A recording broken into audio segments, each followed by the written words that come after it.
Maryland के Colombia area में new years ewe पर एक ऐसी घटना घटी जिसने न सिर्फ यूएसए में रहने वाले इंडियन कम्युनिटी को बल्कि पूरे इंडिया को हिलाकर रख दिया।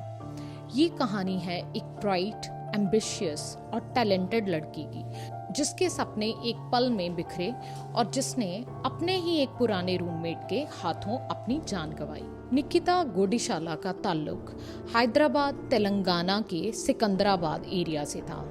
उनका परिवार तारनाका में रहता है और वो हमेशा से एक ब्राइट स्टूडेंट रही थी। निकिता के पिता आनंद गोडिशाला और उनकी माता ने हमेशा अपनी बेटी के सपनों का सपोर्ट किया। निकिता के मदर एक्चुअली हार्ट पेशेंट थे। इस प्रॉब्लम के चलते निकिता के पिता ने हमेशा ये उम्मीद की थी कि उनकी बेटी विदेश में उनका नाम रोशन करे। निकिता ने अपनी शुरुआती एजुकेशन इंडिया में ही पूरी की थी। उसने 2015 से 2021 के बीच Jawaharlal Nehru technological university JNTU से डॉक्टर ऑफ फार्मेसी की डिग्री हासिल की।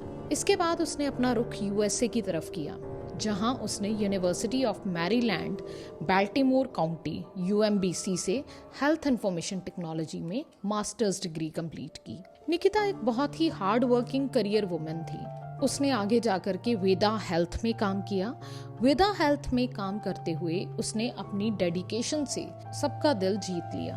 उसे कंपनी के बहुत सारे इम्पोर्टेंट अवार्ड्स मिले थे, जैसे कि ऑल इन अवार्ड और बेस्ट एम्प्लॉय का अवार्ड भी उसके पास था। उसके दोस्तों का कहना था कि वो एलिकॉट सिटी में रह करके अपनी जिंदगी को नए सिरे से बिल्ड करना चाहती थी। निकिता के परिवार का कहना था कि निकिता पिछले 3 सालों से इंडिया नहीं आई थी क्योंकि वो अपने करियर पर पूरी तरह से फोकस कर रही थी।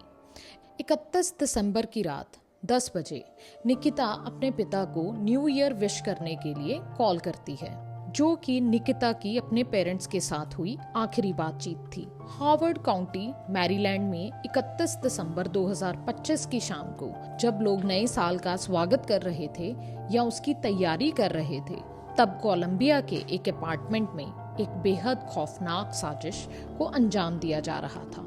27 साल की निकिता गोडिशाला, जो मैरीलैंड के एलिकॉट सिटी में रहती थी और एक सक्सेसफुल हेल्थ केयर प्रोफेशनल थी, उस शाम के बाद से कभी नहीं दिखी। सबसे हैरानी की बात ये थी कि जिस इंसान ने उनका मर्डर किया था, उसने अगले 48 घंटों तक एक ऐसा ड्रामा रचा जिसको देखकर कोई भी हैरान रह जाएगा। पुलिस इन्वेस्टिगेशन के मुताबिक मौत का वक्त 31 दिसंबर की शाम 7 बजे शाम को था। लेकिन इस सारे ड्रामे का पता तब चलता है जब सस्पेक्ट खुद पुलिस को कॉल करता है, लेकिन मौत की खबर देने के लिए नहीं, बल्कि एक मिसिंग पर्सन रिपोर्ट लिखवाने के लिए। ये केस महज एक क्राइम स्टोरी नहीं है, बल्कि ये एक इंटरनेशनल होमिसाइड इन्वेस्टिगेशन है, जिसमें 2 बड़े देशों की एजेंसीज, यूएसए की हार्वर्ड काउंटी पुलिस डिपार्टमेंट और इंडिया की सेंट्रल एजेंसीज शामिल हैं। इस केस में पुलिस को मौत का पता तब चलता है जब साजिश पूरी तरह से फेल होने लगी थी। 2 जनवरी 2026 को सस्पेक्ट अर्जुन शर्मा ने खुद 911 पर कॉल किया और Harvard county police department HCPD को बताया कि उसकी एक्स गर्लफ्रेंड निकिता गोडिशाला मिसिंग है। शर्मा ने पुलिस को बताया कि उसने निकिता को आखिरी बार न्यू ईयर्स ईव पर अपने अपार्टमेंट, जो 10100 ट्विन टावर्स रोड में है, वहां पर देखा था। लेकिन जब पुलिस ने इन्वेस्टिगेट करना शुरू किया तो उन्हें कई रेड फ्लैग्स नजर आए। निकिता के दोस्तों ने पहले ही उन्होंने पोस्ट डाली थी क्योंकि 31 दिसंबर की शाम के बाद से निकिता का फोन बंद जा रहा था। पुलिस को पता चला कि जिस दिन शर्मा ने मिसिंग रिपोर्ट लिखवाई, उसी दिन उसने वॉशिंगटन डलेस इंटरनेशनल एयरपोर्ट से इंडिया के लिए फ्लाइट पकड़ ली। शर्मा के अचानक देश छोड़कर भागने से पुलिस का शक यकीन में बदल गया। 3 जनवरी को पुलिस ने शर्मा के अपार्टमेंट की तलाशी लेने के लिए सर्च वारंट ऑब्टेन किया। जब डिटेक्टिव्स ने अपार्टमेंट के अंदर एंटर किया तो वहां का जो मंजर था वो देखकर वो हैरान रह गए। उन्हें वहां पर निकिता गोडिशाला की बॉडी मिली, जिसके शरीर पर मल्टीपल स्टैब वुंड्स थे। चाकू से बहुत सारे वार किए गए थे। अर्जुन शर्मा के अपार्टमेंट से मिलने वाले सबूतों ने इस केस की दिशा ही बदल कर रख दी। निकिता की बॉडी अपार्टमेंट के अंदर ही मिली। शरीर पर ट्रॉमा और फिजिकल वायलेंस के निशान साफ साफ दिख रहे थे। अपार्टमेंट के बाहर से ही निकिता की गाड़ी रिकवर की गई। इससे ये साफ हो गया था कि निकिता वहां अपनी मर्जी से आई थी, लेकिन उसे वहां से बाहर निकलने का मौका ही नहीं मिला। क्राइम सीन पर जो खून के धब्बे मिले, जब उन्हें एनालाइज किया गया और डीएनए के ट्रेसेस देखे गए तो पता चला कि अटैक सडन था और निकिता को संभलने का मौका नहीं मिला। पुलिस ने अभी तक मर्डर वेपन के बारे में कोई भी ऑफिशियल स्टेटमेंट नहीं दी है, लेकिन इन्वेस्टिगेशन जारी है। पड़ोसियों ने ये बताया कि उन्हें कोई भी शोर शराबा सुनाई ही नहीं दिया, जिससे ये लगता कि कोई अटैक हो रहा था।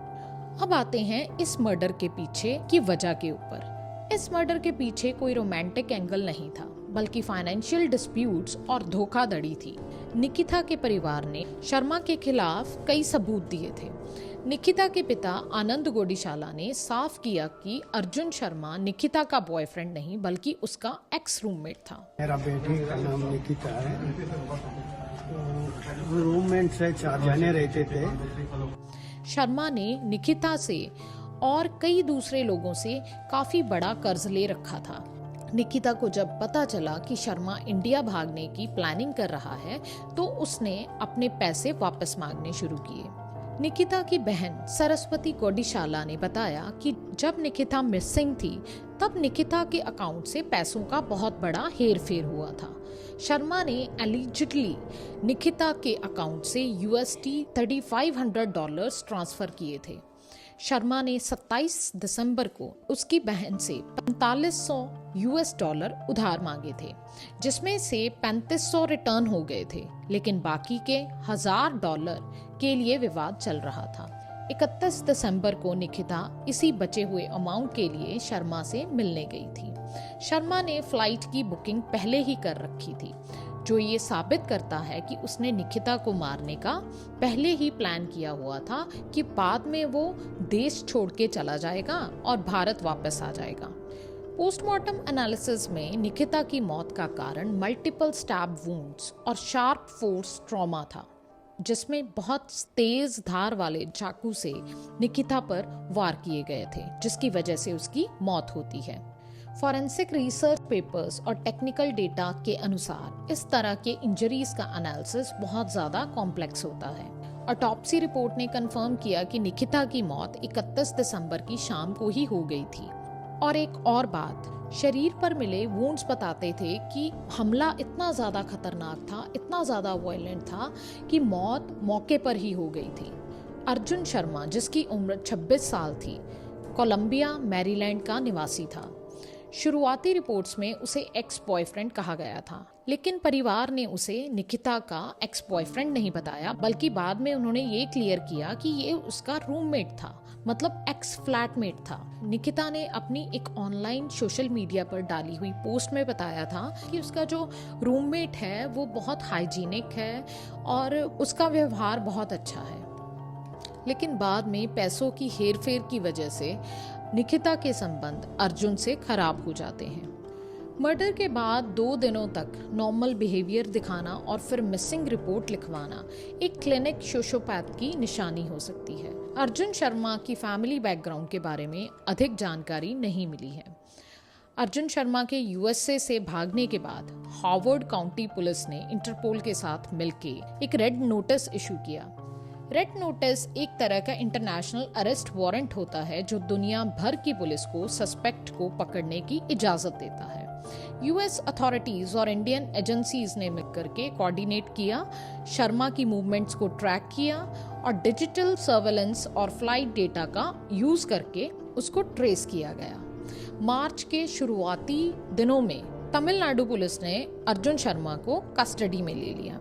मैरीलैंड स्टेट लॉ के तहत अर्जुन शर्मा पर बेहद गंभीर चार्जेस लगाए गए हैं।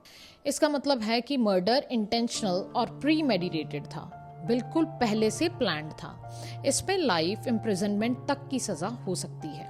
अब सबसे अहम मुद्दा एक्स्ट्राडिशन का है। अब मार्च 2026 को इस केस का क्या स्टेटस है, उसके बारे में आपको बता दूं कि अर्जुन शर्मा फिलहाल इंडियन कस्टडी में है और एक्स्ट्राडिशनल प्रोसीडिंग्स शुरू हो चुकी हैं। अभी तक इस केस में फाइनल वर्डिक्ट नहीं आया है क्योंकि ट्रायल अभी यूएसए में शुरू होना है, लेकिन सर्कमस्टेंशियल एविडेंस और फोरेंसिक रिपोर्ट्स शर्मा के खिलाफ जाती हैं और इसके खिलाफ ये इतनी मजबूत हैं कि ये केस अर्जुन शर्मा पर हावी हो सकता है। हार्वर्ड काउंटी पुलिस स्पोक्समैन सेठ हॉफमैन ने कहा है कि वो हर मुमकिन कोशिश करेंगे कि अर्जुन शर्मा को यूएसए लाया जाए और कड़ी से कड़ी सजा दिलवाई जाए। तो इसी के साथ आज का वीडियो यहीं पर खत्म होता है। आप प्लीज़ कमेंट ज़रूर करिएगा, लाइक ज़रूर करिएगा और शेयर प्लीज़ ज़रूर कीजिएगा।